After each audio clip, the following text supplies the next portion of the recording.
Assalamualaikum warahmatullahi wabarakatuh.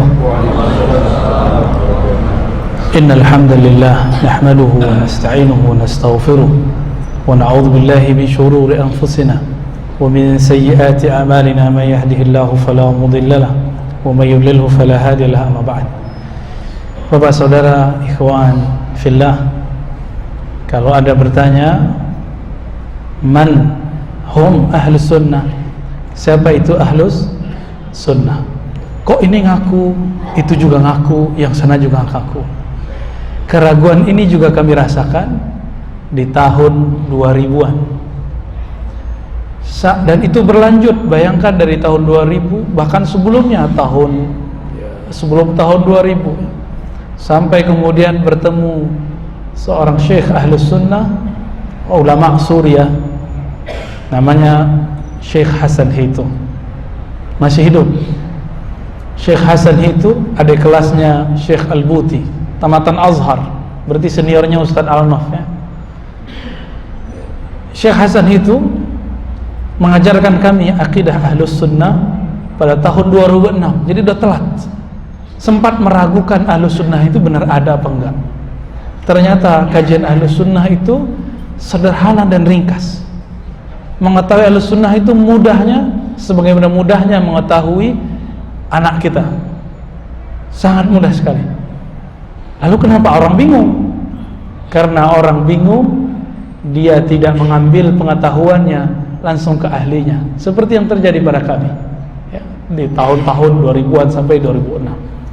Bapak saudara Allah, dari mana kalimat ini muncul? Judul ini, manhum ahlus sunnah, siapa dia ahlus sunnah? Itu muncul dari hadis riwayat Imam At-Tirmizi, hadisnya hasan ya. Hadisnya hasan riwayat Imam Tirmizi. Imam Tirmizi ini murid terbaik Imam Bukhari setelah Imam Muslim. Murid terbaik Imam Bukhari setelah Muslim. Gurunya ratusan, sedangkan guru Bukhari ribuan. Sudah punya guru ribuan belum? Duit ribuan punya ya. Tapi kita belum punya guru ribuan atau ratusan. Udah berapa Pak ustadznya? Di sini berapa ustadz tadi? Banyak ya. Ada kajian subuh, zuhur, maghrib, bertiga. Berarti seminggu 3 kali 7. 3 kali 7 21. Wah, masih kurang ya. Masih kurang. Antum kalau 21 itu masih mending daripada 1 ya, atau 2, 3, tapi satu warna. Apakah Imam Bukhari pernah berguru ke orang yang beda pemahaman dengan dia? Sering. Siapa salah satu gurunya dan juga temannya, namanya Zuhli. Imam Zuhli ini sama-sama ngaji dengan Imam Bukhari ke Imam Ahmad, tapi juga gurunya Imam Bukhari, berteman sekaligus guru. Ternyata beliau, Imam Bukhari, pernah pecah kongsi sama gurunya dan dianggap sesat oleh gurunya. Pernah begitu Pak? Jadi kalau ada ustadz dianggap sesat, nggak usah sedih. Apalagi antum dianggap munharif, sesat, nggak usah sedih, biasa aja ya. Saya sudah sering dianggap sesat sama orang. Kan kita nggak sesat, ngapain merasa sesat? Nggak usah sedih. Taib ini diambil dari Imam Tirmizi, murid terbaik Imam Bukhari setelah Imam Muslim. Beliau mengatakan, Inna Bani Israel, sesungguhnya Bani Israel tafarraqat, telah terpecah menjadi 71 atau 72, ihda wa sab'in atau isnai wa sab'in ya, 71 atau 72. Kulluhum finnar, semua mereka masuk neraka, illa millatan wahidah, kecuali satu millah. Apa arti millah? Millah artinya kelompok, jamaah, atau perkumpulan atau aliran, disebut millah wahidah. Lalu sahabat Nabi mengejar, man hiya ya Rasulullah, siapa kelompok yang satu itu wahai Rasulullah? Dijawab oleh Nabi SAW, ma ana alaihi wa ashabi. Ma ana, ini kalimatnya umum Pak, bukan pakai man, pakai ma. Ini kata kunci dalam bahasa Arab. Ma artinya kalimat umum, siapa saja, apa saja, ana alaihi, aku yang jadi tuntunannya, wa ashabi, dan murid-muridku, yaitu sahabatku. Kenapa disebutkan sahabatku? Karena tidak semua orang ketemu Nabi. Minimal ketemu sahabat Nabi. Gak ketemu sahabat Nabi, ketemu tabi'in, murid sahabat. Tidak ketemu tabi'in, ketemu muridnya tabi'in. Tidak ketemu murid tabi'in, muridnya sampai hari ini masih berlanjut. Makanya kami dulu kalau ngaji, setelah ngaji ada ijazah, ada izin dari guru boleh mengajarkan. Dan guru kita mengatakan, kami mendengar dari guru kami, belajar dari guru kami begini, dari gurunya begini, terus sampai ke sahabat Nabi, sampai kepada Nabi SAW. Disebut dalam ilmu hadis sanad, disebut dalam bahasa kita silsilah, silsilah pengajian, silsilah guru. Berarti Nabi mementingkan kalimat guru, yang sekarang mulai orang remehkan, ya. Jadi kelompok yang disebut Ahlussunnah itu ma'ana alaihi, siapa saja, apa saja yang ikut aku dan ikut sahabat-sahabatku. Sahabat Nabi ada berapa, Bapak? Ada berapa? Banyak gitu ya. Ada yang tahu? Jumlahnya sama dengan jumlah Nabi. Berapa jumlah Nabi? 124.000. Tapi yang jadi ulama berapa? Yang jadi ulama nggak nyampe 1000. Yang meriwayatkan hadis nggak nyampe 500. Yang jadi mufti nggak nyampe 100. Mufti, tahu mufti? Yang boleh ngomong halal haram sunnah bid'ah. Sekarang baru hijrah 3 bulan udah boleh ngomong sunnah bid'ah. Antum melanggar adab ahli sunnah itu. Itu melanggar adab ahli sunnah. Ahli sunnah nggak begitu. Ahli sunnah punya adab. Dari mana kita tahu? Kita buka kitab ulama salafus saleh. Siapa imamnya? Imam Malik. Siapa lagi imam-imamnya? Imam Malik wafat tahun 179 Hijriah. Sekarang berapa, Pak? 1440. Imam Malik 179. Berguru ke Nafi' dari Ibnu Umar dari Nabi. Kita sebut silsilah. Ini silsilah.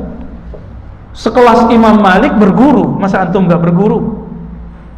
Siapa kita? Ya. Nah, Imam Malik pernah ditanya 40 lebih persoalan, yang dia cuma 12. Imam, bukan imam masjid, Pak, bukan khotib, bukan. Imam Masjid Madinah. Semua orang ngaji ke situ. Semua orang ngaji ke situ. Bawa 40-an masalah, 48 yang dia cuma 12. Apakah tanda kejahilan? Enggak. Beliau enggak tahu persoalannya, bukan jahil. Imam Malik itu cuma keluar kota ke Mekah. Jadi pernah haji doang dan umrah. Tinggal di Madinah, lahir di Madinah, berguru ke orang Madinah, lalu pergi ke Mekah pas haji dan umrah, udah balik lagi, enggak kemana-mana. Karena beliau tidak tahu persoalan orang di luar, beliau enggak jawab. Jangan-jangan kita enggak tahu persoalan orang sana, orang sini, kelompok sana, kelompok sini. Seharusnya ikut Imam Salafus Saleh, Imam Malik, dan mengatakan saya tidak tahu. Apa kata beliau? Qauluka la adri nisful ilm. Kamu aku tidak tahu itu separuh ilmu. Karena kalau sok tahu, ilmu hilang. Kita nggak mau cari tahu dalil mereka apa sih? Itu ya. Sahabat Nabi ada berapa tadi? 124.000. Nggak usah kita sebut yang gede-gede. Bahwa ada perbedaan di kalangan sahabat Nabi, tapi tidak membuat mereka keluar dari Ahlussunnah. Contoh, afdolnya perempuan sholat di masjid atau di rumah? Di rumah, serius. Yang benar. Antum hadisnya nggak sahih. Kalau kita pakai hadis ya. Apa dalil yang mengatakan perempuan afdal sholat di rumah? Hadisnya riwayat Imam Abu Daud dan hadisnya cuma hasan. Yang kita hafalkan itu ya. Sebaik-baik sholat perempuan di mana? Di rumahnya. Kalau di rumahnya ada kamar, di kamarnya. Di kamarnya ada ruangan, di ruangannya. Itu hadis dhaif kalau kita adu dengan hadis sahih. Tapi ulama kita tidak ngadu, ada tekniknya supaya tidak hadis ini menjadi bentrok. Bertentangan dengan hadis sahih Bukhari. Ini contoh bahwa para sahabat beda. Jadi kalau antum nanti beda, berkaca aja ke sahabat, biasa aja lah ya. Apa kata Ibnu Umar? Dia punya anak namanya Bilal bin Abdullah bin Umar. Siapa namanya? Bilal bin Abdullah bin Umar. Bilal bukan sahabat Nabi, tapi tabi'in, murid dari sahabat Nabi. Dia nggak ngaji ke ayahnya, ngajinya ke istri Nabi, Aisyah. Karena kadang-kadang anak kita ustadz misalnya, kita ulama kata orang, tapi kita nggak bisa didik anak sendiri. Semoga itu tidak terjadi pada keluarga-keluarga teman-teman kita para pendakwah ya. Nggak bisa. Akhirnya si Bilal bin Abdullah, bukan Bilal bin Rabah, ngajinya ke siapa? Ke Aisyah radhiyallahu taala anha.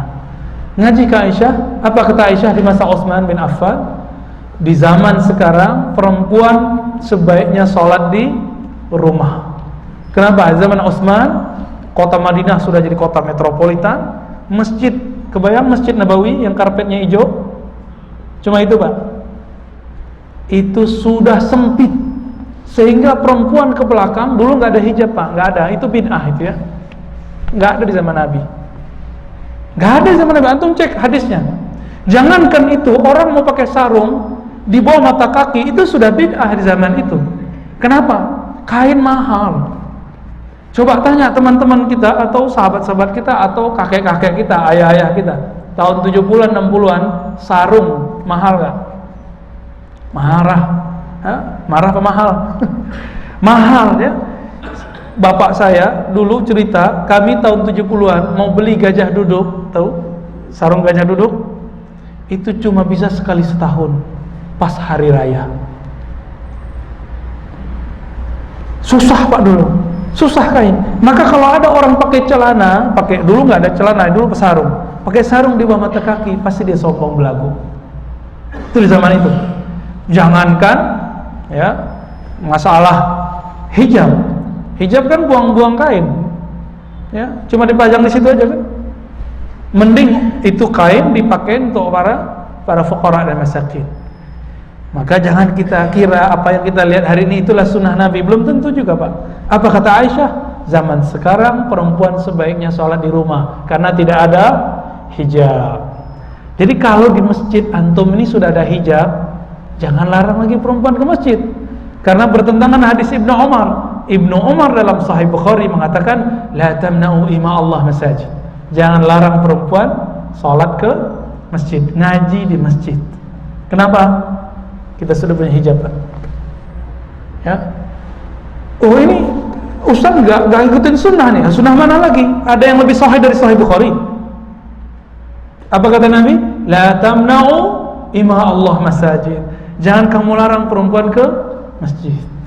Giliran sholat dilarang, pas pengajian dibolehin, kan lucu juga.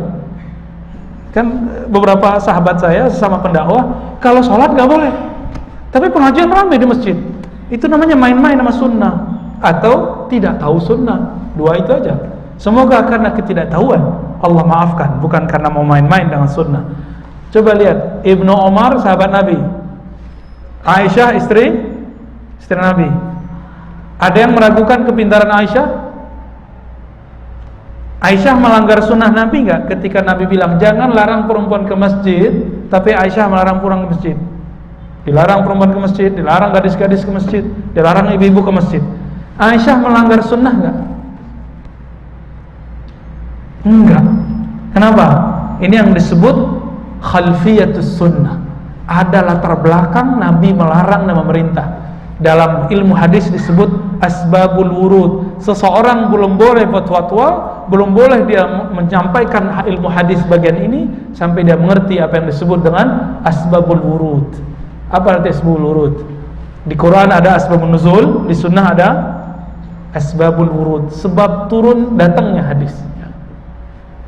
Bapak samakan Allah. Jadi sahabat ini ahli sunnah enggak? Aisyah ahli sunnah enggak?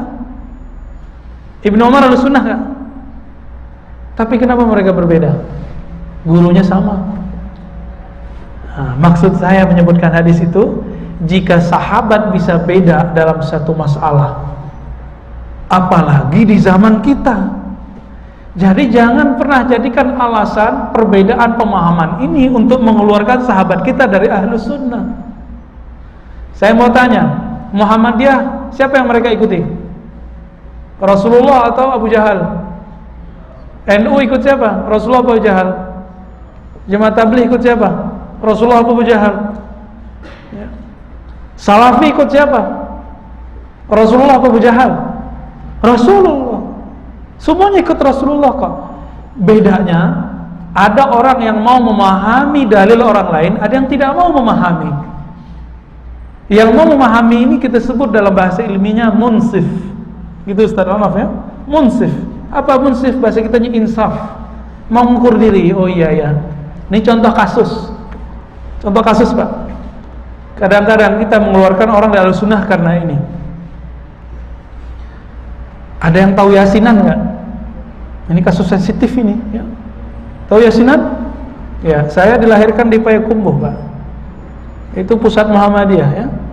Teman-teman Salafi banyak di situ. Majelis Mujahidin banyak di situ. Sufi tarekat juga berjamur di situ. Ramai, ya. Sangat ramai sekali. Dan ini majmuk. Tiba-tiba satu kali ada sahabat kita meninggal orang tuanya. Sahabatnya nggak ngerti dalil, ngajinya ya begitulah, sekali sebulan itu sudah syukur. Pas ketika sudah meninggal malamnya ada orang baca yasin, tiba-tiba ada seseorang bilang gak boleh baca yasin. Kenapa? Beda. Kan begitu.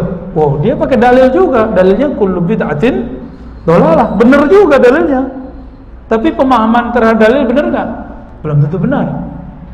Nah, kita coba cek. Kita nggak usah pakai ustadz sekarang ya. Antum pakai ustadz sekarang kacau, bisa bentrok begini terus. Sekarang coba lihat. Ada yang meragukan Imam Bukhari? Nggak ada. Imam Bukhari punya murid dari Imam Tirmizi. Imam Bukhari punya sahabat namanya Imam Abu Daud, sama-sama ngaji kepada Imam Ahmad. Imam Ahmad itu punya murid Abu Daud. Abu Daud ini hadis-hadisnya unik. Kata Imam Ghazali, semua hadis di dalam Sunan Abu Daud bisa dijadikan dalil. Perkataan itu muncul dari siapa? Bukan dari Ghazali, tapi dari Imam Abu Daud sendiri. Maka Imam Ghazali mengatakan, orang yang ingin menjadi mufti, ahli fatwa, mesti menguasai Sunan Abu Daud, temannya Imam Bukhari. Apa kata Imam Abu Daud? Hadis yang aku tidak komentari, maka hadisnya salih. Apa arti salih? Wa ma sakattu anhu fahuwa salih. Jadi orang Mekah dapat kitabnya Imam Abu Daud. Abu Daud bukan orang Mekah, Pak, orang Sijistan. Orang Sijistan, ya. Dikirimin buku-buku itu kok ke orang Mekah kaget. Ini buku bagus sekali, lengkap. Lalu orang Mekah kirim surat ke Imam Abu Daud.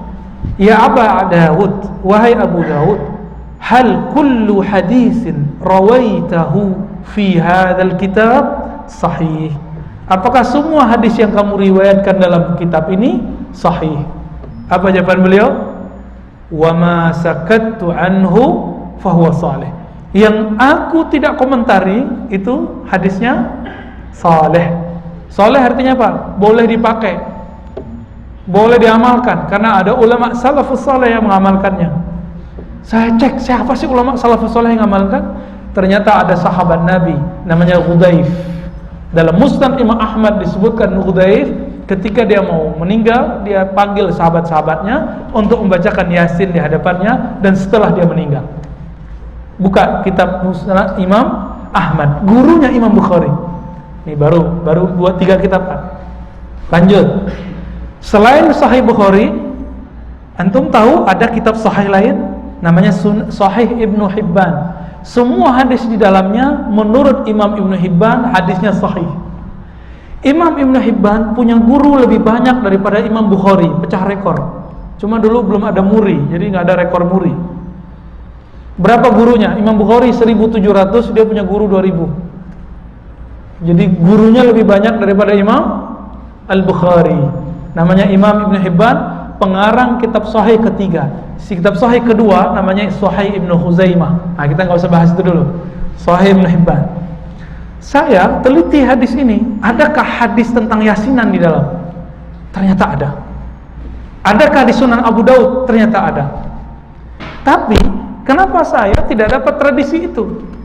Baca yasinan, ketemunya di Jawa, ketemunya di daerah-daerah yang baru, transmigran segala macam. Ternyata kita belum dapat hadisnya. Ibnu Hibban mengatakan dari Nabi SAW, Iqra'u Yasin ala mautakum. bacakan Yasin untuk orang yang mati. Hadis ini saya teliti dhaif, Pak.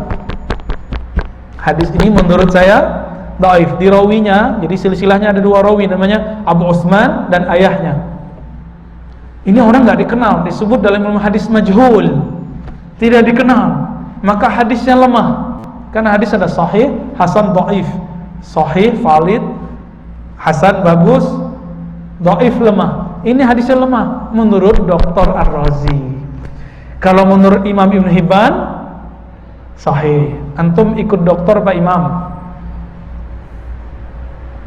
ikut penilaian dokter kemarin sore atau imam? Kira-kira ikut siapa, Pak? Kalau Ustaz Al-Naf ditanya gitu udah tahu jawabannya. Kalau antum kira-kira ikut mana? Ustaz dokter kemarin sore bilang dhaif, tapi imam bilang ini sahih. Ikut mana? Ikut imam. Meskipun saya susah menerima tradisi yasinan misalnya, tapi saya harus husnuzon bahwa di sana ada orang yang ngikutin Imam Ibnu Hibban, nggak ngikutin hasil penelitian saya. Tahu kenapa? Penilaian hadis ini sahih, hasan, dhaif bukan dari Nabi, tapi dari hasil penelitian ulama. Kalau yang biasa meneliti, pernah kuliah, suatu penelitian bisa dibatalkan nggak dengan penelitian yang baru? Bisa, Pak. Ya. Tapi kalau orang hebat neliti, tiba-tiba ada teri menolak, ya, yang ditolak terinya. Nah, dan saya akhirnya tahu diri, maka kita tidak mengingkari, Pak, kalau ada orang baca Yasin untuk orang mati. Yang kita ingkari apa? Merapat. Ya. Ada bid'ah-bid'ah di situ. Nah, jangan cuma karena persoalan sedikit ini orang kita keluarkan dari ahlus sunnah. Nah, ahlus sunnah itu ciri-cirinya dia munsif, mau membaca, oh jangan-jangan orang itu punya dalil. Nah, itu disebut husnuzan. Baik, ini penjelasan sederhana mengenai ma ana alaihi wa ashabi. Siapa yang ikut aku? Gitu. Di muktamar tahun 2016, ulama-ulama Azhar, guru-gurunya Ustadz Al-Naf buat muktamar di Chechnya. Di mana? Di Chechnya. Ada 200-an ulama ikut. Hasilnya apa? Pertanyaannya sama. Jadi judul ini diambil dari judul muktamar itu. Man hum ahlus sunnah? Siapa itu ahlus sunnah? Terjadi perdebatan alot dari 2-3 ulama yang kemudian hasilnya mengerucut kepada apa yang sekarang dipelajari di Indonesia, di Al-Azhar, di Yaman, di Maroko.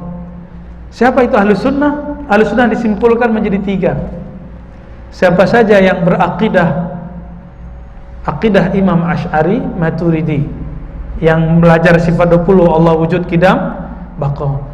Lalu ada yang bertanya, Salafi di mana? Tabligh di mana? NU Muhammadiyah di mana? Nah, itu pertanyaannya, Pak. Nanti kita jawab ya. Kita terusin dulu. Itu akidah. Yang kedua ibadah. Ibadahnya ikut imam yang 4. Kenapa? Imam yang 4 ini imam salafus saleh. Antum ikut mereka itu ikut salaf. Terus yang ketiga siapa? Orang yang ikut kerohanian Nabi lewat imam-imam yang mu'tabar, imam ahli sunnah seperti Imam Al-Junaid, Ghazali dan Abul Hasan Syadzili dan lain-lain. Oke, ini gimana cara menjawab yang pertama tadi? Jadi ada 3 kategori ahli sunnah ya. Dalam bab akidah apa tadi? Ikut imam. Kok Imam Asy'ari? Kok enggak langsung Bukhari? Gitu ya. Kok enggak langsung Nabi? Makanya di sini ada terjadi bentrok ya, antara ulama-ulama kita yang dari Saudi dengan ulama-ulama Azhar. Kenapa? Di situ ulama Saudi kebanyakan Salafi, Pak. Nanya, lalu Salafi di mana? Lalu Jemaah Tabligh kata ulama India di mana? Di sini kemudian dijawab. Dijawab ya. Imam Asy'ari itu siapa? Imam Asy'ari itu mantan Mu'tazilah. Apa kelompok Mu'tazilah? Kelompok yang kalau sekarang kita sebut liberal. Tapi dia pernah berguru ke Imam Yahya bin Zakaria As-Saji. Imam As-Saji berguru kepada Imam Ahmad, Imam Ahmad berguru kepada Imam Syafi'i, Syafi'i kepada Malik, Malik kepada Nafi', Nafi' kepada Ibnu Umar, Ibnu Umar dari Nabi sallallahu alaihi wasallam. Kok enggak langsung saja sebut akidah Rasul? Sebagaimana hadis diriwayatkan oleh Imam Bukhari, Muslim, Abu Daud, Tirmizi, begitu juga akidah diriwayatkan oleh Imam. Periwayat akidah Ahlussunnah adalah Imam Asy'ari, Maturidi. Ada satu lagi namanya Imam Tahawi. Nah, akidah Salafi itu masuknya ke sini sebenarnya, ke Tahawi. Jemaah Tabligh ke mana? Imam Maturidi. Pendiri Jemaah Tabligh itu namanya Maulana Ilyas. Berakidah Ahlussunnah dengan manhaj Imam Maturidi. Maka di sana pakai kitab-kitab yang mu'tabar. Jadi yang mengeluarkan Jemaah Tabligh dari Ahlussunnah berhadapan dengan kita-kita dari tamatan Azhar, tamatan UIN, ya, tamatan pesantren.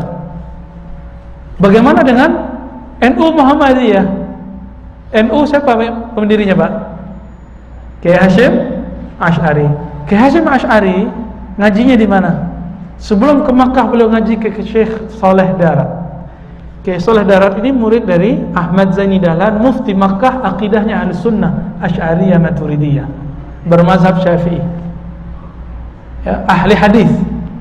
Lalu berangkat ke Mekah dan berguru langsung ke ulama Mekah, Syekh Mahfud Termasi, Kiai Ahmad Dahlan, Kiai Ahmad Asy'ari, semuanya berguru ke Mahfud Termasi. Antum baru dengar ya, Mahfud Termasi, ulama Mekah asal Jawa.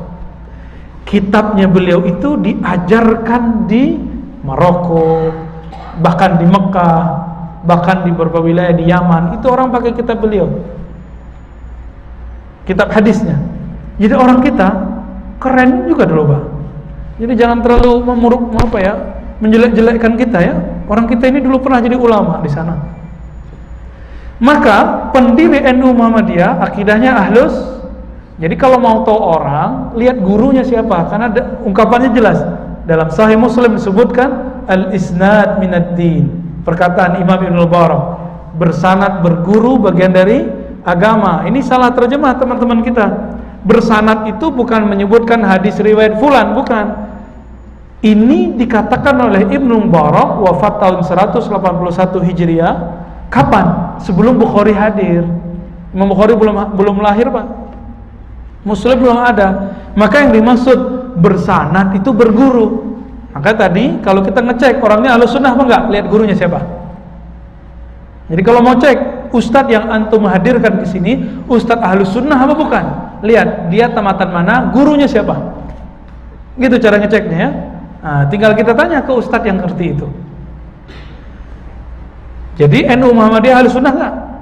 Cuma sekarang karena zaman politik, Islam berkemajuan, Muhammadiyah dibentur-benturkan dengan Islam Nusantara. Saya nggak no comment, Pak, masalah ini. Jangan tanyain nanti ya.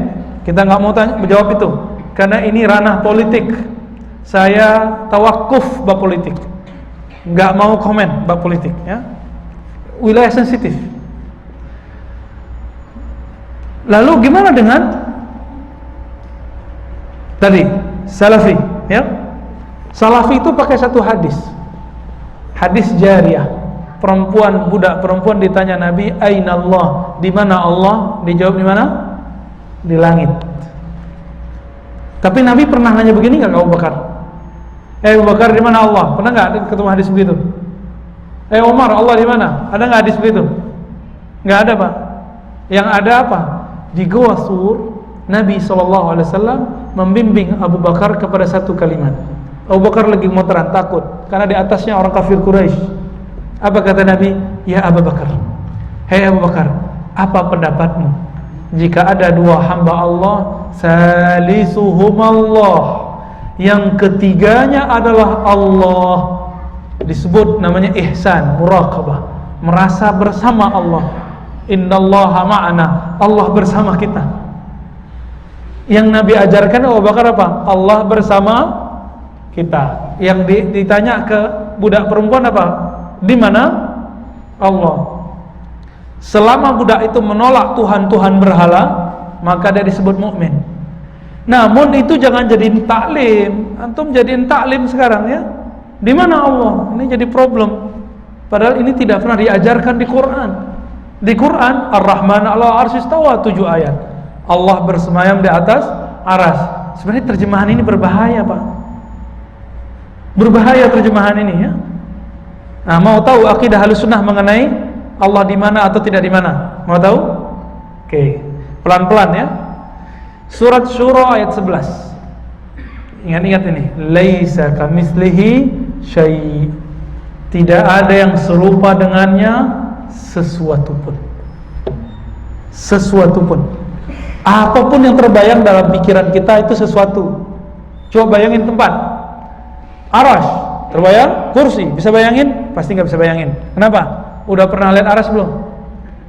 Udah pernah lihat kursi belum? Udah pernah ngelihat langit ketujuh belum? Belum, Pak. Ngelihat Afrika Utara aja belum lihat semua ya. Kecuali yang sudah pernah tugas ke situ. Udah ngelihat Paris belum? Udah di TV. Bisa search internet ya. Kita belum ke sana, maka kita nggak tahu. Kalau saya belum pernah minum madu, nah kalau Ustadz Alnof bilang, Ustadz, madu itu mirip dengan gula. Akhirnya kita bayang, oh kayak gula, tapi bukan gula. Oh, bukan gula juga ya. Allah mengatakan, laisa kamitslihi syai'. Apapun yang tergores di sini, terbayang di kepala ini, itu bukan Allah. Kenapa? Allah bukan benda. Yang kita bayangkan pasti benda. Bisa bayangin yang bukan benda nggak? Allah bukan syai'. Syai' itu benda, Pak. Allah bukan benda. Coba lihat, kita ini benda hidup, butuh tempat. Maka salah satu karakter benda bertempat. Allah bukan benda. Makna ayat ini apa? Jika si benda bertempat, maka ayat ini mengartikan Allah tidak butuh tempat. Gitu artinya. Namun orang-orang mujassimah, orang-orang yang mensifati Allah dengan benda, sifat jisim, mengatakan Anda tidak bisa membayangkan sesuatu kecuali dia bertempat. Benar nggak? Coba bayangin sesuatu nggak ada tempat. Bayangin meja tapi nggak di tempat, nggak di dalam masjid, nggak di luar masjid, nggak di ruangan, nggak di mana-mana. Bisa bayangin nggak? Kita tidak bisa bayangkan. Nah, kelompok-kelompok yang ini ajarannya menyimpang ini mengatakan Allah itu ada dan sesuatu yang ada mesti bertempat. Nah, itu kelirunya. Ada itu ada macam-macam. Ada benda, ada yang tidak. Nah, ini perlu ada pemikiran dikit, Pak. Karena tadi minta kan? Mau kan? Jadi kalau disebut Allah bersemayam di atas aras, Allah bukan benda. Berarti Allah tidak perlu menempati aras. Jika disebut dalam hadis Imam Bukhari, yanzilu rabbuna, Allah turun sepertiga malam terakhir, maka tidak berarti turun dari atas ke bawah. Jika disebut wa huwa ma'akum ainama kuntum, dia bersamamu dimanapun kamu berada. Nih, kemana aja.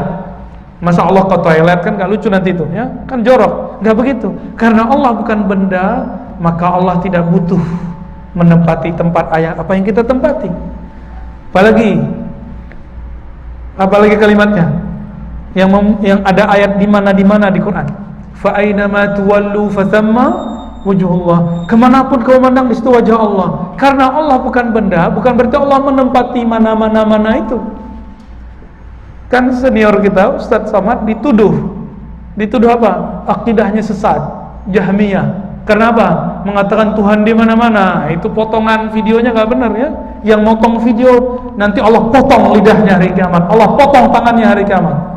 Hati-hati, Pak, motong-motong itu. Dihisap nanti. Kalimatnya belum selesai. Karena Allah tidak benda, maka kalau disebut di Quran, kemanapun kamu menghadap di situ wajah Allah, bukan berarti Allah menempati itu. Karena Allah nggak butuh tempat. Lalu gimana? Ya udah serahkan saja kepada Allah. Ini yang disebut akidah ulama salafus saleh. Akidahnya para nabi, para sahabat nabi, para ulama tabi'in. Enggak mikirin, antum tahu Allah di mana? Imannya nambah enggak? Enggak, Pak. Kalau orang meyakini Allah jauh di atas, capek mikirinnya. Allahu Akbar, Allah jauh di atas. Padahal lagi sholat Nabi mengajarkan Allah di depanmu, hadis Sahih Bukhari. La yabzuqanna ahadukum, jangan meludah kemana? Ila amamihi atau tijaha amami, ke depannya. Kenapa? Allah di depannya, hadis Sahih Bukhari.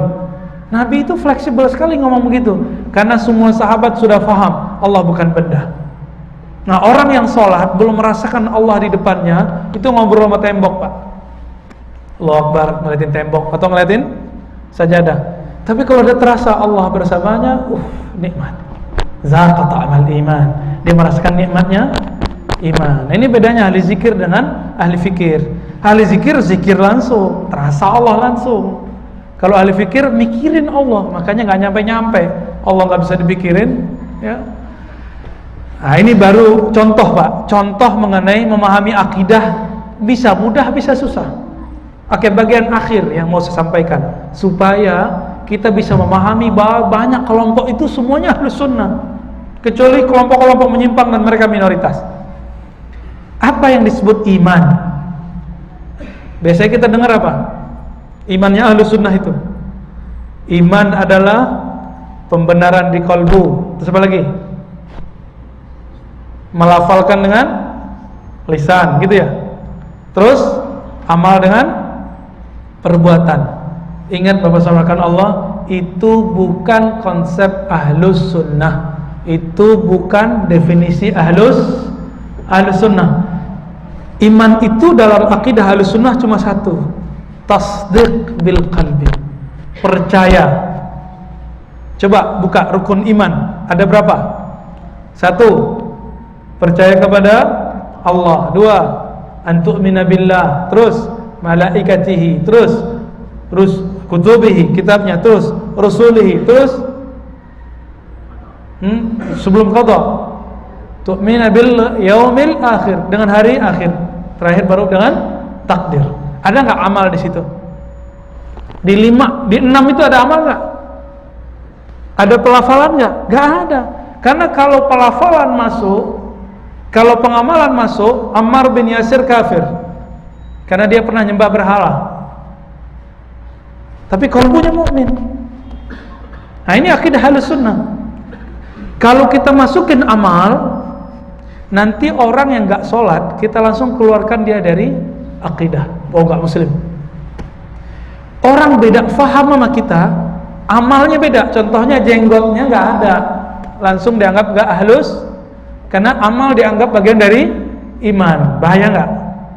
Ya, teman-teman saya ahbab tabligh baru lagi ngejos, Pak, nganggap serban bagian dari iman. Kalau ada ustadz nggak pakai serban, itu ustadz jahil, dia bilang gitu. Telinga ini denger, Pak. Tapi kita maklumi ini lagi ngejos nih ya, karena yang level-level lama sudah nggak begitu. Ya, malah pakai kopiah hitam, malah pakai santai. Itu lagi semangat. Jadi saya husnuzon ya, antum yang baru-baru hijrah itu akan memandang orang yang beda paham dengan dia, imannya belum benar. Ini yang terjadi pada aliran LDII ya. Aliran macam-macam aliran, bahkan di sekitar kita ya. Sehingga terjadi teman-teman yang bermanhaj A menyalahkan yang bermanhaj B, menganggap imannya nggak sah akibat ini. Dalam akidah Ahlus Sunnah, iman itu cuma di kalbu, sedangkan perbuatan dan pelafalan itu disebut natijah atau lawazim atau furu', cabang, keharusan atau hak dari tasdik mesti dilafalkan, hak dari tasdik dengan kalbu mesti diamalkan. Maka orang yang kurang amal bukan berarti imannya batal, cuma kurang sempurna imannya, pembuktiannya kurang sempurna. Nah, ini contoh, kita ikut reuni 212, teman kita enggak, kita bilang inilah bukti iman, inilah iman. Kalau antum memahami begitu, itu jadi khawarij, Pak. Tahu khawarij? Khawarij kelompok ekstremis yang mengatakan siapa yang beda amal sama kita maka dia kafir. Yang pertama mereka kafirkan nggak tanggung-tanggung sahabat Nabi Ali, cuma beda satu sistem pemerintahan. Niat ini sekarang lagi banyak khilafah, kita semua menginginkan khilafah, tapi kok isu-isu khilafah nggak sahih nyampainya kepada kita. Dalam persoalan khilafah, Khawarij mengatakan apa? Ali kafir, Muawiyah kafir. Jadi antum nggak usah kaget kalau nanti dikafir-kafirkan oleh orang-orang NII, Negara Islam Indonesia. Kita dianggap kafir, Pak. Sembelihan kita nggak dianggap boleh dimakan. Kenapa? Karena mereka pakai 3 konsep itu. Iman itu pembenaran, percaya dengan kolbu, harus dilafazkan, harus diamalkan. Bagi kita enggak. Yang 2 itu cuma natijah, buah dari iman atau cabang dari iman. Maka tadi Nabi mengatakan apa di khutbah? Innal imana bid'u wa sittuna syu'bah. Iman itu 60-an lebih, bahkan bid'u wa sab'un, 70 lebih cabang. Nabi sebut cabang. Yang asal mana? Percaya. Dengan begini kita akan memasukkan banyak orang ke ahlus sunnah. Itu sebabnya ketika Nabi ditanya, ketika terjadi perdebatan, perselisihan, kami ikut siapa wahai Rasulullah? Jawaban Nabi apa? As-sawadul a'zam, kelompok mayoritas. Siapa kelompok mayoritas? Kelompok yang konsep imannya adalah di kolbu, cukup percaya kolbu, dan tidak menilai perbuatan sebagai bagian rukun iman. Dia anggap cuma sebagai buah iman. Nah, jadi nanti coba dilihat kita waktu nyetir ya, ada radio disetel ya, kita setel radio itu, ada jamaah nanya ke Ustadz, apa hukumnya menerima khitbah dari ikhwan yang dia menipiskan jenggot, berjenggot tapi tipis? Apa jawaban Ustadz itu? Tidak boleh terima, karena itu ahli bid'ah, sesat. Itu di radio, Pak. Radio ini lumayan populer hari ini. Dia ahli sunnah katanya, tapi dalam bab menghukumi orang nggak pakai ahlus sunnah, gaya Khawarij. Yang bunuh Ali Khawarij, Pak. Yang bunuh Ali Khawarij. Cuma karena nipisin, masih berjenggot tapi nipisin jenggot, dianggap tidak ahlus sunnah. Bahaya nggak tuh? Ya, bahaya nggak tuh? Bahaya itu, Pak. Ya, bahaya sekali. Jenggot masuk rukun iman nggak? Tapi kalau ada orang menghina jenggot Nabi baru kafir. Ya, tapi kalau orang cuma menipiskan jenggot, tidak kafir, nggak sesat. Itu babnya beda, ada di fikih. Maka perlu membaca hukum Islam itu lewat fikih. Fikih itu melahirkan nanti imam-imam mazhab itu. Imam mazhab bukan buat agama. Mereka cuma mengumpulkan ajaran-ajaran para sahabat. Nah, nanti kita bahas di pertemuan yang berikutnya tentang mazhab ataupun manhaj. Ya. Ba'da subuh ya, insyaallah. Di mana Ustaz? Di Masyitah ya, insyaallah. Perlukah bermanhaj? Perlukah bermazhab? Nah, nanti kita bahas lah. Kita bahas detail insyaallah. Baik, jadi konsep iman, nah, ahlus sunnah bagaimana? Udah cukup percaya. Adapun antum bisa jamaah rutin, berarti imannya full ya.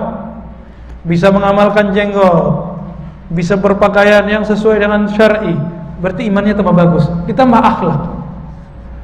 Nah, itu nggak masuk kepada rukun iman.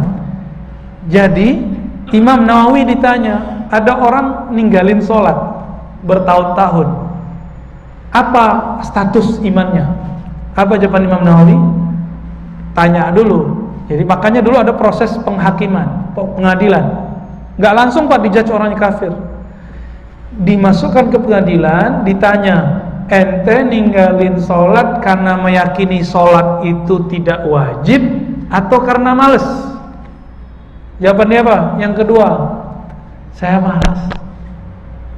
Berarti dia fasik, bukan kafir. Kalau dia mengatakan sholat nggak wajib, dia kafir, karena dia telah mengingkari Allah dan Rasulullah lewat sholat yang dia ingkari. Gitu ya. Jadi kalau ada teman antum belum sholat, jangan bilang dia kafir. Itu objek dakwah kita, Pak. Itu objek dakwah kita. Teman-teman saya ahbab tabligh Tiba-tiba mereka datang ke lokalisasi di Jogja. Ini pernah saya ceritakan di tempat lain ya. Tempat itu tidak pernah disentuh oleh dai-dai seperti kami. Dai-dai kampus, dai-dai masjid, kami nggak pernah. Ternyata di daerah lokalisasi di situ ada satu musola, imamnya gigolo. Bisa dibayangkan? Imamnya gigolo yang ngatur-ngatur jadwal si perempuan-perempuan yang asusila itu. Dan dia nggak bisa jadi imam kecuali minum dulu pak, minum khamar dulu. Gua nggak bisa konsentrasi kalau nggak minum. Minum dulu pak. Satu kali dia masuk angin, wajahnya berubah. Udah maju ke depan. Apa kata teman-teman kita ahbab tabligh? Afwan, mas, kayaknya wajah ente kecapean. Kita pijit dulu ya. Pijit pak di luar masjid. Akhirnya yang jadi imam dari teman-teman ahbab tabligh. Apa yang terjadi setelah itu? Selesai sholat segala macam dia diajak makan. Loh, sholatnya udah selesai, diajak makan nggak sholat lagi dia, biarin aja, dibiarin, nggak dikafirkan, dibiarin aja. Setiap kali diskusi dia nguping aja dari belakang pintu ya. Jadi nanti antum kalau ada buat kajian, teman kita nguping di belakang pintu, nggak usah tersinggung, nggak apa-apa, biarin aja ya. La ba'sa bih ya, la tubali bihi, nggak usah dihiraukan, biasa aja. Atau malah dia mau cari kesalahan kita, nggak apa-apa. Akhirnya hari kedua setiap kali makan diajak makan, ngobrol aja ngobrol terus. Hari ketiga biasanya ahbab tabligh langsung keluar pak, langsung mau pindah. Biasanya kan begitu. Ya. Orang ini mulai ngerasa aneh. Loh, kok udah pergi aja? Dikira mau sebulan di situ. Ternyata cuma 3 hari. Akhirnya dia bilang apa? Tolong ajak saya sama kalian. Apa kata amir jamaahnya? Thayyib, baik. Kalau gitu kami antar ente ke Pemboro. 3 bulan pak di situ. Pulang-pulang jadi imam benar, yang memperlakukan dia seperti manusia benar itu jamaah tabligh. Maka antum yang nggak ikut khuruj, nggak usah mengatakan itu jamaah kompor. Ya, nggak usah begitu pak. Dia masih ahli sunnah. Hidayah yang mahal itu yang nganterin mereka. Nggak lama 3 tahun dia mengamalkan itu. Ba'da Jumat seperti ini zikir pak di pojok, zikir tapi udah nggak gerak, udah gini aja. Tahu udah temannya manggil, mas, dipegang pundaknya, jatuh. Ternyata nyawanya sudah nggak ada. Baru 3 tahun hijrah. Ternyata puluhan tahun dia fasik, qalbunya mukmin. Qalbunya mukmin. Maka jangan pernah nilai orang dengan maksiatnya. Jangan-jangan itu maksiat dia terakhir. Jangan sucikan orang dengan taatnya. Jangan-jangan itu taat dia yang terakhir, nanti dia jadi pemaksiat. Nauzubillah min dzalik. Jangan merasa sok suci pak. Jangan-jangan ini hari terakhir kita suci. Baik. Jadi ahlus sunnah itu sawadul a'zam, kelompok yang besar. Konsep imannya ini yang membuat kelompoknya, jamaahnya jadi banyak. Mayoritas. Antum cari mulai dari Jakarta sampai ke Tanja. Tanja itu daerah ujungnya Maroko ya, ketemu dengan Andalus, Spanyol. Itu semua akidahnya kebanyakan 90% ahli sunnah. Ahli sunnah semua. Dan konsepnya seperti yang kita sebutkan ini. Ya. Nah, kira-kira ini tentang syarah pendek mengenai seri akidah ahlus sunnah. Taib, itu dari kami. Semoga oleh ilmu sedikit itu bermanfaat kepada kita. Kita tutup dengan baca kafaratul majlis. Subhanakallahumma wa bihamdika asyhadu an la ilaha illa anta astaghfiruka wa atubu ilaik. Semua ilmu itu dari Allah. Kami minta ampun kepada Allah. Sallallahu ala nabiyina Muhammad. Assalamualaikum warahmatullahi wabarakatuh.